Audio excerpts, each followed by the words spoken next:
Hello, Heather here.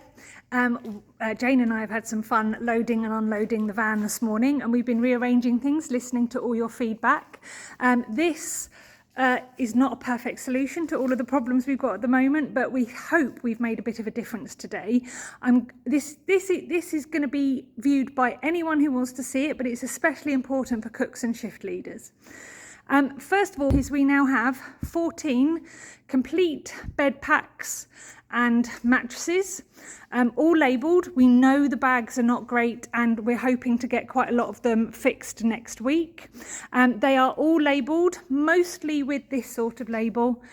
Some of them are written on, but what you've now got is spare labels. So if anything comes off, please do use the cable ties and the labels that you've got to relabel them, because we think this is better, because some of the other bags that are getting written on have had more than one number on it.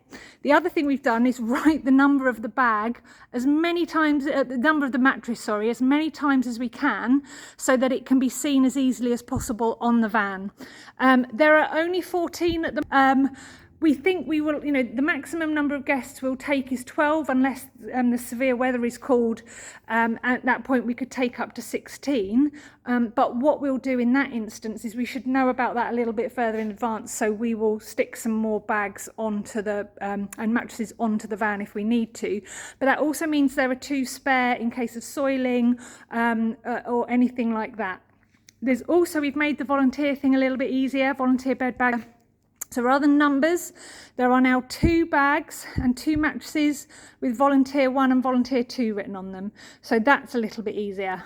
Next, for morning crew, or for anyone who needs to replace anything soiled, these bags have got clean linen in it, and it's got spare pillowcases, sheets, blankets, pillows themselves, and it's also got towels in it as well.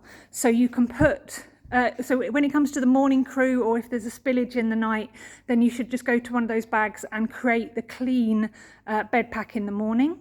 The next thing is that if there's any dirty linen, we haven't labelled bags for that, but please put all the dirty linen into as few bags as possible. When we went on this morning, we found dirty linen in about 6 or 7 different bags, and that means that we're kind of missing some, so things are not getting cleaned. So if you can put it in a dirty linen bag altogether, that would be great. Then what we've got over here is what we've rearranged for general shelter equipment. So we've tried to get things into fewer boxes and bags, but we haven't put definitive lists on everything, because we think it's better just to know how many boxes you're trying to fill up, and ensure that in between shifts you're telling people where equipment is, and that you're also making sure, especially in the morning, you do a proper sweep and make sure that everything that is on the van should be on it. So we've got first aid kit. We've got a cleaning box, which has got cleaning and hygiene stuff in it that you can use alongside whatever the venue has given you.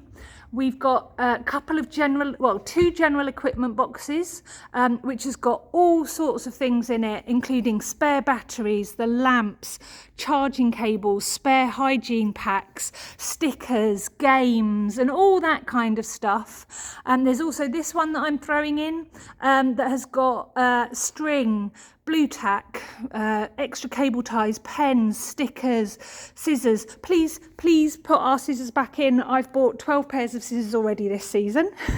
Then there's also a bag full of bags. So that's where you get your dirty linen bags from. And if one of the bed bags does catastrophically split, then you should be able to create a new one out of this. And that's where your bed numbers will be. So that's what you can, if you need to replace the bed numbers. I know some people didn't know we had this on the van, but this is the separation that we use for if we've got women in the shelter, we can put that up in between. And then cooks, lovely cooks. You've got 2 boxes. Now, it really depends on how your venue is set up as to where these go, because one of these boxes, which is this one, has in it kind of the store cupboardy type stuff. So it's got coffee, tea, biscuits, sugar, hot chocolate, cereal, extra porridge pots, all those kind of things that are needed throughout the night, but aren't necessarily needed in the kitchen. And a couple of our venues, the kitchen is in a different area to the to where people are maybe having their hot drinks. So everyone needs to know about this box, and we will top it up if anything is empty. Then there's this one as well. This is not quite fully out. I've got some other bits to throw in, but this is kind of the cook's equipment box. And this is stuff that really pretty much goes to the kitchen. Tea towels, tongs, cling film, foil, sauces, oil, the food probe, of which there's one here. And there's also one in the rucksack that comes from from whoever's dropping the van off overnight. And something else for everyone as well. We are about to start chucking stuff on the van as often as we can. Nice little treats and things like that we've still got left over from Christmas or we're getting donated. Please be generous. Just, lay this out on the tables of an evening. You'll also, there's going to be more of these, but these are the breakfast/snack bags. They'll be on the van as well. And at the moment, because we haven't located our other cigarette bin, this is the cigarette bin. I'm not going to open it because it's a bit grim. But please, can you make sure that all this stuff goes back on the van? And again, if you ever have any questions or anything you need us to know, just get in touch. Thank you.